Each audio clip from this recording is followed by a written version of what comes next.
और नियोजन की मांग कर रहे थे, मुआवजा की मांग कर रहे थे। कंपनी ने स्पष्ट कह दिया कि ना नियोजन मिलेगा ना मुआवजा मिलेगा। चंपई सोरेन जी गए, उन्होंने महाराष्ट्र में बैठे अधिकारी को फोन लगाया, जब बात नहीं मानी डीसी से कहा झारखंड की पुलिस को यहां से बाहर करिए, यहां के झारखंड के लोग इस कंपनी को सबक सिखा लेंगे।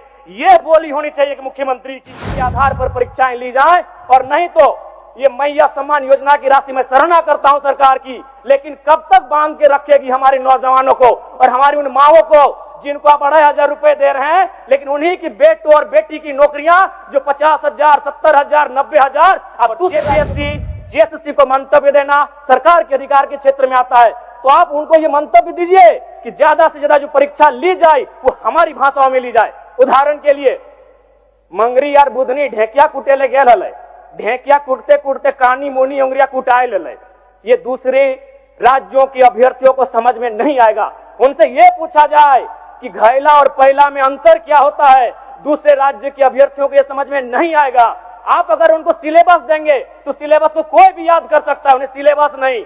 जो हम लोग गांव में होता है, जो हमारी संस्कृति में होता है, जो हमारी परंपराओं में होता है, उनके आधार पर परीक्षाएं ली जाए, और नहीं तो ये मैया सम्मान योजना की राशि मैं सराहना करता हूं सरकार की, लेकिन कब तक बांध के रखेगी हमारे नौजवानों को और हमारी उन माओं को जिनको आप 2,500 रुपए दे रहे हैं, लेकिन उन्हीं की बेटों और बेटी की नौकरियां जो 50,000, 70,000, 90,000 आप दूसरे राज्यों को बेचने का काम कर रहे हैं। ये शहादत, ये संघर्ष, ये झारखंड आंदोलन किस लिए, किस दिन के लिए कि 150, 220 सीटों में 150 सीटें राजस्थान के लोगों का हुआ, तो फिर कोई औचित्य नहीं इस राज्य के निर्माण का, कोई औचित्य नहीं विनोद बिहारी महतो, जयपाल सिंह मुंडा और दिसम गुरु शिबू सोरेन के आंदोलन का। आज इस राज्य के युवाओं के सपनों के साथ धोखा हो रहा है अध्यक्ष महोदय। जो निजी कंपनियां स्थानीय लोगों को 75% रोजगार नहीं दे रही हैं, आप उनमें कब्जा कर लें। ये क्या बात हुई? हम विधायक अगर इस बात को रखते हैं तो समझ में आता कि भाई एक विधायक ऐसा बोल रहा है। मुख्यमंत्री, राज्य के मुखिया, राज्य के अगुवा कह रहे हैं कि आप कब्जा कर ले। क्यों कब्जा करेंगे? आप इस राज्य के अगुवा हैं। मैं एक उदाहरण आपको दूंगा। सदन में चंपई सोरेन जी नहीं है, शायद उनके नाती का निधन हुआ है, मुझे भी सूचना मिली है। मैं पहले उनके नाती को श्रद्धांजलि देता हूं, उनको ढांढस मिले। एक घटना याद कराता हूं, माइथेन की, एमपीएल की, बहुत ही शक्तिशाली प्रोजेक्ट है जो महाराष्ट्र से संचालित होती है। एक आदिवासी नौजवान का मृत्यु हुआ था दुर्घटना के कारण। हम लोग 6 दिनों से धरना पर बैठे थे और नियोजन की मांग कर रहे थे, मुआवजा की मांग कर रहे थे। कंपनी ने स्पष्ट कह दिया कि ना नियोजन मिलेगा ना मुआवजा मिलेगा। चंपई सोरेन जी गए, उन्होंने महाराष्ट्र में बैठे अधिकारी को फोन लगाया, जब बात नहीं मानी डीसी से कहा झारखंड की पुलिस को यहां से बाहर करिए, यहां के झारखंड के लोग इस कंपनी को सबक सिखा लेंगे। यह बोली होनी चाहिए कि मुख्यमंत्री की।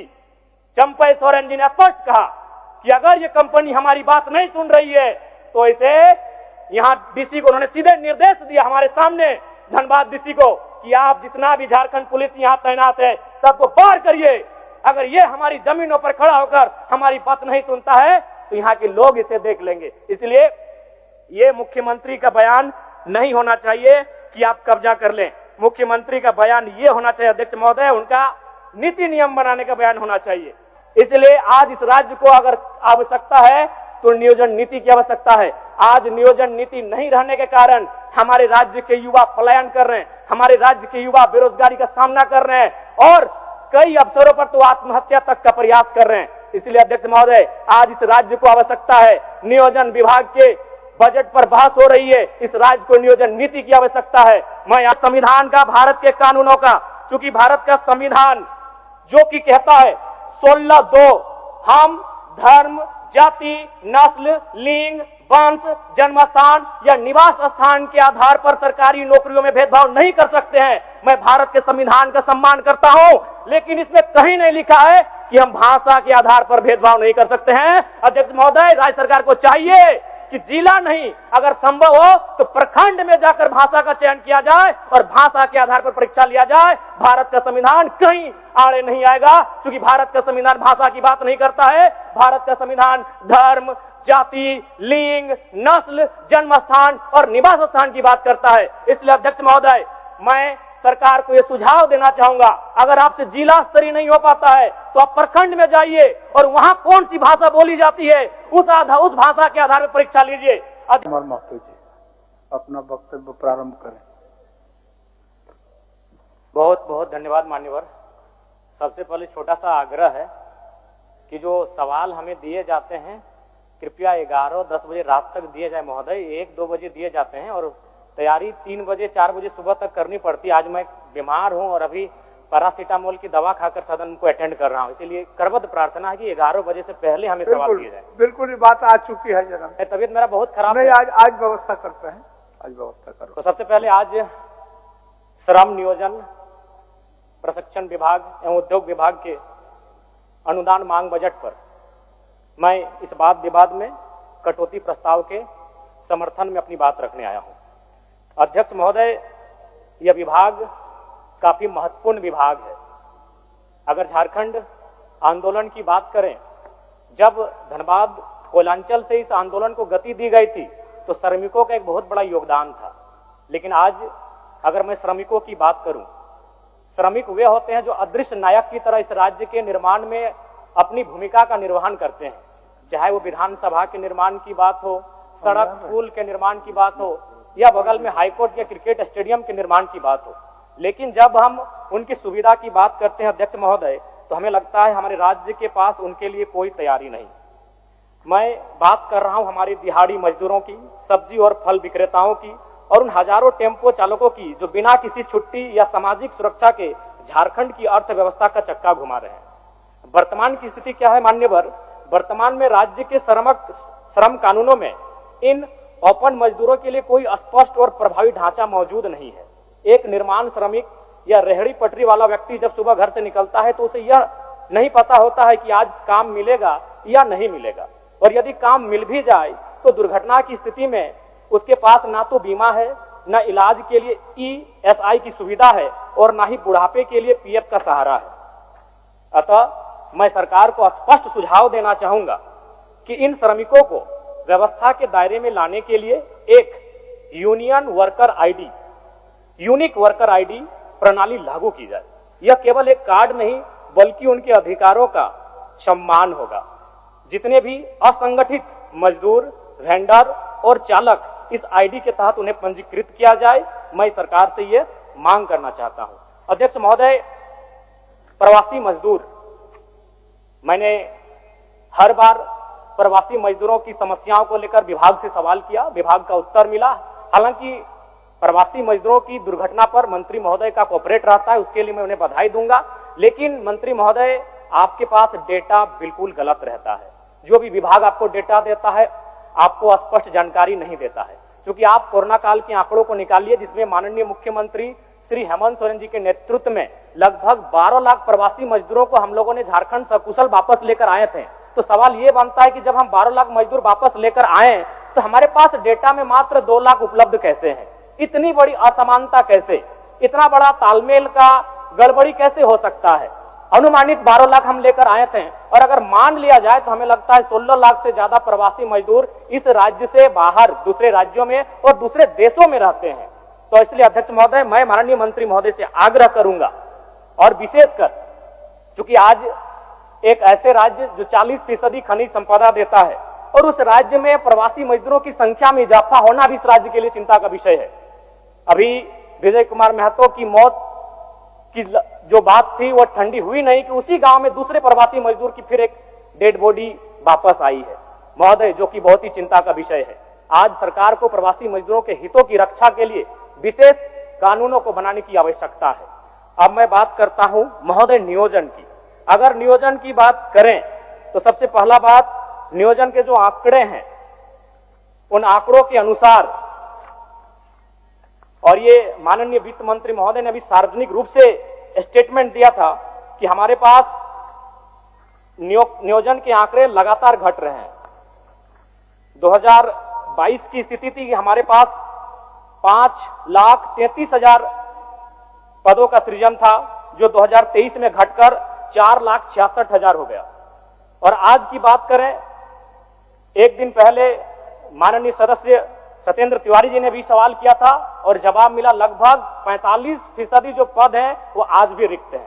आज तो ये कहीं ना कहीं चिंता का विषय है। दूसरी बात, पहला तो नियोजन के मामले में सरकार काफी पीछे है, और जो अगर हम नियोजन कर भी रहे हैं तो उसमें क्या हो रहा है अध्यक्ष महोदय, नियोजन नीति नहीं रहने के कारण हमारे राज्य के युवाओं के साथ बहुत बड़ा धोखा हो रहा है। इस राज्य की निर्माण का जो उद्देश्य था वो उद्देश्य कहीं ना कहीं यह दिख रहा है कि हम उस उद्देश्य से काफी भटक चुके हैं। इस राज्य का निर्माण इसलिए नहीं हुआ था कि हमारे राज्य के युवा बेरोजगारी का सामना करेंगे, हमारे राज्य के युवा अन्य प्रदेशों में जाकर मजदूरी, दिहाड़ी मजदूरी करने का काम करेंगे। यहां तक युवाओं, नौजवानों, भाइयों की बात तो छोड़िए, आंकड़े यह बताते हैं कि हमारे राज्य में लगभग 75,000, जिनमें अधिकांश आदिवासी बहनें मुंबई में, गुजरात में, दिल्ली में, चंडीगढ़ में, उन बड़े शहरों में दाई घर में झाड़ू पोछा लगाने का काम करती है। एक केरल राज्य है जहां की बहनें अगर अपने घर की चौखट को लांघती हैं तो वो डॉक्टर बनकर किसी राज्य में जाती हैं। दूसरे राज्य की बहन बेटियां अगर अपने घर की चौखट को लांघती हैं तो वो किसी सरकारी पदों को धारण करके दूसरे राज्य में जाती हैं। लेकिन झारखंड के लिए चिंता का विषय है कि हमारे घर की बहु बेटियां अगर चौखट को लांघती हैं तो नौकरानी बनकर दूसरे राज्यों में जाती है। अध्यक्ष महोदय, ये आंकड़े बताते हैं। इसलिए मैं कुछ आंकड़ों के माध्यम से बताना चाहूंगा। सीएचओ की नियुक्ति जिसमें 550 सीट था, 220 सीटें अनरिजर्व थी, जिनमें 150 तो राजस्थान से हुए। ये शहादत, ये संघर्ष, ये झारखंड आंदोलन किस लिए, किस दिन के लिए कि 220 सीटों में 150 सीटें राजस्थान के लोगों का हुआ, तो फिर कोई औचित्य नहीं इस राज्य के निर्माण का, कोई औचित्य नहीं विनोद बिहारी महतो, जयपाल सिंह मुंडा, दिसम गुरु शिबू सोरेन के आंदोलन का। आज इस राज्य के युवाओं के सपनों के साथ धोखा हो रहा है। अध्यक्ष महोदय, बातें यहीं नहीं रुक रही हैं। 2023 में पब्लिक प्रोसिक्यूटर में 113 पोस्ट हैं, जिनमें 72 सीटों में गैर झारखंडियों की नियुक्ति ली गई। गिरिडीह जिला में 2023 में 12 हाई स्कूल टीचर की बहाली ली गई, जिसमें 8 टीचर गैर झारखंड के थे। बोकारो जिला में उसी साल 13 हाई स्कूल टीचर की बहाली ली गई, जिसमें 9 बाहर के थे। 2022 में जेपीएससी के द्वारा 232 सीटों में 125 अनरिजर्व थे, जिसमें 82 गैर झारखंड के थे। अध्यक्ष महोदय, ये महज आंकड़े नहीं, इस राज्य की एक शर्मनाक स्थिति को बता रहा है कि हमारे पास क्या प्लानिंग है, हमारे पास क्या तरीके हैं कि हम इन चीजों को रोक सकें। 2024 में जेपीएससी के द्वारा 28 टाउन प्लानर की नियुक्ति हुई, जिसमें 17 गैर झारखंड के हैं। अध्यक्ष महोदय, ये बहुत ही चिंता का विषय है। यही नहीं, जेएसएससी के द्वारा 2023 में इलेक्ट्रॉनिक मैकेनिक्स के पद पर बहाली लिया गया, जिसमें 22 अनरिजर्व सीटों में 11 झारखंड से बाहर के थे। जेएसएससी के द्वारा 2023 में ड्राइंग प्रशिक्षण पदाधिकारी के पोस्ट पर नियुक्ति ली गई, जिसमें 43 अनरिजर्व सीटों में 22 गैर झारखंड के थे। 2023 में पुनः जेएसएससी के द्वारा फीटर की बहाली ली गई, जिसमें 91 अनरिजर्व सीटों में 24 गैर झारखंड के थे। 2023 में पुनः जेएसएससी के द्वारा वायरमैन की बहाली ली गई, जिसमें 5 अनरिजर्व सीटों में 4 गैर झारखंड के हुए। 2023 में जेएसएससी के द्वारा पुनः वेल्डर पोस्ट की बहाली ली गई और इस बार 46 अनरिजर्व सीटों में 16 गैर झारखंडों की नियुक्ति ली गई। 2023 में पुनः इलेक्ट्रीशियन के पद पर जेएसएससी के द्वारा बहाली लिया गया और इस बार 93 अनरिजर्व सीटों में 29 सीटें गैर झारखंडियों को गई। अध्यक्ष महोदय, जो कि चिंता का विषय है। अध्यक्ष महोदय, अब इसमें बात आता है भारत के संविधान का, भारत के कानूनों का। चूंकि भारत का संविधान जो कि कहता है 16(2) हम धर्म, जाति, नस्ल, लिंग, वंश, जन्म स्थान या निवास स्थान के आधार पर सरकारी नौकरियों में भेदभाव नहीं कर सकते हैं। मैं भारत के संविधान का सम्मान करता हूं, लेकिन इसमें कहीं नहीं लिखा है कि हम भाषा के आधार पर भेदभाव नहीं कर सकते हैं। अध्यक्ष महोदय, राज्य सरकार को चाहिए कि जिला नहीं, अगर संभव हो तो प्रखंड में जाकर भाषा का चयन किया जाए और भाषा के आधार पर परीक्षा लिया जाए। भारत का संविधान कहीं आड़े नहीं आएगा, क्योंकि भारत का संविधान भाषा की बात नहीं करता है। भारत का संविधान धर्म, जाति, लिंग, नस्ल, जन्म स्थान और निवास स्थान की बात करता है। इसलिए अध्यक्ष महोदय, मैं सरकार को यह सुझाव देना चाहूंगा, अगर आपसे जिला स्तरीय नहीं हो पाता है तो आप प्रखंड में जाइए और वहां कौन सी भाषा बोली जाती है उस भाषा के आधार पर परीक्षा लीजिए। अध्यक्ष महोदय, मैं एक छोटा सा उदाहरण देता हूं।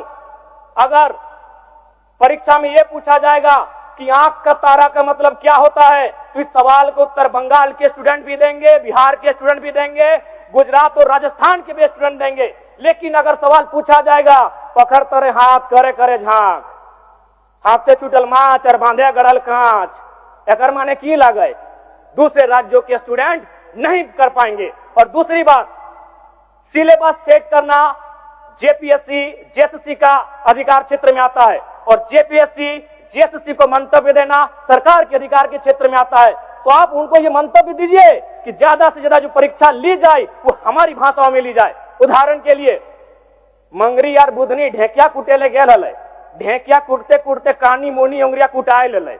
ये दूसरे राज्यों के अभ्यर्थियों को समझ में नहीं आएगा। उनसे ये पूछा जाए कि घैला और पहला में अंतर क्या होता है, दूसरे राज्य के अभ्यर्थियों को यह समझ में नहीं आएगा। आप अगर उनको सिलेबस देंगे तो सिलेबस को कोई भी याद कर सकता है, उन्हें सिलेबस नहीं, जो हम लोग गांव में होता है, जो हमारी संस्कृति में होता है, जो हमारी परंपराओं में होता है, उनके आधार पर परीक्षाएं ली जाए। और नहीं तो ये मैया सम्मान योजना की राशि मैं सराहना करता हूं सरकार की, लेकिन कब तक बांध के रखेगी हमारे नौजवानों को और हमारी उन माओं को जिनको आप 2,500 रुपए दे रहे हैं, लेकिन उन्हीं की बेटों और बेटी की नौकरियां जो 50,000, 70,000, 90,000 आप दूसरे राज्यों को बेचने का काम कर रहे हैं, ये कब तक बांध के रख पाएगी अध्यक्ष महोदय। इसलिए मैं सरकार को सीधा सुझाव देना चाहूंगा और विशेषकर चूंकि मेरी आयु कम है, मैं पहली बार सदन में आया हूं और मैं चाहूंगा कि विभागीय मंत्री के साथ साथ मैं संसदीय कार्य मंत्री का बहुत आदर करता हूं, मेरे इस बात को थोड़ा ध्यान से सुने मंत्री महोदय। क्या यह संभव है 60-40, आप उसे 60-40 के स्थान पर 60-20-20 कर दें। 60 यानी जो हमारा ओबीसी, एसटी, एससी और ईडब्ल्यूएस का रिजर्व कोटा है, और 20 जनरल 1, जनरल 2। क्या ये, अभी मत कुछ कहिएगा चूंकि मेरा लय मत खराब कीजिएगा, बीच में मैं आपसे जानना चाहूंगा क्या यह संभव है जनरल 1, जनरल 2। जनरल 1 में केवल झारखंड के जनरल होंगे और जनरल 2 में झारखंड के अलावा पूरे भारत वर्ष के जनरल सामान्य अभ्यर्थियों को मौका क्या दिया जा सकता है, क्या ये संभावनाएं हो सकती हैं? मैं माननीय संसदीय कार्य मंत्री के संज्ञान में ये देना चाहूंगा अध्यक्ष महोदय। इसलिए आज इस राज्य को अगर आवश्यकता है तो नियोजन नीति की आवश्यकता है। आज नियोजन नीति नहीं रहने के कारण हमारे राज्य के युवा पलायन कर रहे हैं, हमारे राज्य के युवा बेरोजगारी का सामना कर रहे हैं और कई अवसरों पर तो आत्महत्या तक का प्रयास कर रहे हैं। इसलिए अध्यक्ष महोदय, आज इस राज्य को आवश्यकता है, नियोजन विभाग के बजट पर बहस हो रही है, इस राज्य को नियोजन नीति की आवश्यकता है। मैं आपसे ये आग्रह करना चाहता हूं अध्यक्ष महोदय। अब मैं थोड़ा सा बात करना चाहता हूं निजी कंपनियों पर। माननीय मुख्यमंत्री धनबाद गए हुए थे झारखंड मुक्ति मोर्चा के स्थापना दिवस के कार्यक्रम में गोल्फ ग्राउंड, और शायद धनबाद जाने के बाद उनके अंदर विनोद बिहारी महतो, कॉमरेड एकेरा और शिबू सोरेन की आत्मा शायद समा गई थी। लेकिन मेरा मानना है उन्होंने जो वक्तव्य वहां रखा था वो एक विधायक के रूप में रखते तो हम लोग स्वीकार करते, लेकिन एक मुख्यमंत्री के रूप में उन्होंने जो वक्तव्य रखा हम लोग कतई स्वीकार नहीं करेंगे। उनका वक्तव्य था कि जो निजी कंपनियां स्थानीय लोगों को 75% रोजगार नहीं दे रही हैं, आप उनमें कब्जा कर लें। ये क्या बात हुई? हम विधायक अगर इस बात को रखते हैं तो समझ में आता कि भाई एक विधायक ऐसा बोल रहा है, मुख्यमंत्री राज्य के मुखिया, राज्य की अगुवा कह रहे हैं कि आप कब्जा कर ले। क्यों कब्जा करेंगे? आप इस राज्य के अगुवा हैं। मैं एक उदाहरण आपको दूंगा। सदन में चंपई सोरेन जी नहीं है, शायद उनके नाती का निधन हुआ है, मुझे भी सूचना मिली है। मैं पहले उनके नाती को श्रद्धांजलि देता हूं, उनको ढांढस मिले। एक घटना याद कराता हूं, माइथेन की, एमपीएल की, बहुत ही शक्तिशाली प्रोजेक्ट है जो महाराष्ट्र से संचालित होती है। एक आदिवासी नौजवान का मृत्यु हुआ था दुर्घटना के कारण। हम लोग 6 दिनों से धरना पर बैठे थे और नियोजन की मांग कर रहे थे, मुआवजा की मांग कर रहे थे। कंपनी ने स्पष्ट कह दिया कि ना नियोजन मिलेगा ना मुआवजा मिलेगा। चंपई सोरेन जी गए, उन्होंने महाराष्ट्र में बैठे अधिकारी को फोन लगाया, जब बात नहीं मानी डीसी से कहा झारखंड की पुलिस को यहां से बाहर करिए, यहां के झारखंड के लोग इस कंपनी को सबक सिखा लेंगे। यह बोली होनी चाहिए मुख्यमंत्री की। चंपई सोरेन जी ने स्पष्ट कहा कि अगर ये कंपनी हमारी बात नहीं सुन रही है तो इसे यहाँ डीसी को उन्होंने सीधे निर्देश दिया हमारे सामने, धनबाद डीसी को, कि आप जितना भी झारखंड पुलिस यहाँ तैनात है सबको बाहर करिए। अगर ये हमारी जमीनों पर खड़ा होकर हमारी बात नहीं सुनता है तो यहाँ के लोग इसे देख लेंगे। इसलिए ये मुख्यमंत्री का बयान नहीं होना चाहिए कि आप कब्जा कर लें। मुख्यमंत्री का बयान ये होना चाहिए, अध्यक्ष महोदय, उनका नीति नियम बनाने का बयान होना चाहिए। आज पिछले 1.5 सालों से निजी कंपनियों में 75% के आरक्षण को न्यायालय में चुनौती दी गई है। किसने दिया है? Jharkhand small industry Adityapur small industry Kolhan और एक लघु उद्योग भारती। कहां के हैं पता करिए, सारे के सारे गैर झारखंडी हैं। तो क्या इनका मनोबल इतना बढ़ा देना चाहिए कि ये हमारे कि स्थानीय युवाओं को 75% आरक्षण दिया जाएगा निजी कंपनियों में, उसके खिलाफ ये कोर्ट चले गए। और हमारी राज्य की सरकार आज क्या हो रहा है, अगर हम लोग कितने गंभीर हैं, 1 साल से ज्यादा हो चुका है इसको कोर्ट में चुनौती दिया हुआ, क्या राज्य सरकार का भी वर्तमान में उनके जो महाअधिवक्ता मान्य सदस्य, ठीक है, एकदम मान्य सदस्य 1 मिनट और दे दीजिए, एक मिनट दे दीजिए अध्यक्ष महोदय। तो इसलिए मैं सबसे पहले आग्रह करूंगा कि जो राज्य में महाअधिवक्ता नेतृत्व में 75% का जो आरक्षण है निजी कंपनियों में, उस पर सरकार का ध्यान हमेशा रहना चाहिए। दूसरी बात अध्यक्ष महोदय, बिल्कुल मैं आपका सम्मान करता हूं और बिल्कुल समय नहीं लूंगा। प्रवासी मजदूर जिनकी मृत्यु दूसरे राज्यों में या दूसरे देशों, विशेषकर दूसरे राज्यों में होती है, उनके सामने एक मृत्यु प्रमाण पत्र निर्माण में क्षेत्रीय बाध्यता आती है, जिसे समाप्त किया जाए। क्योंकि जब हम लोग जाते हैं तो जो कंपनी वाले होते हैं उनका कहना होता है कि हम इन्हें लाभ तभी दे पाएंगे जब इनका डेथ सर्टिफिकेट मिलेगा। जब डेथ सर्टिफिकेट बनाने की बात आती है तो ये हवाला दिया जाता है कि उसका डेथ तो राजस्थान में हुआ था, उसका डेथ तो महाराष्ट्र में हुआ था। अब वो परिवार दुख की हालत में राजस्थान का चक्कर काटे या महाराष्ट्र का चक्कर काटे या डेथ सर्टिफिकेट बनाए। इसलिए मैं चाहता हूं इस बाध्यता को समाप्त किया जाए। धन्यवाद।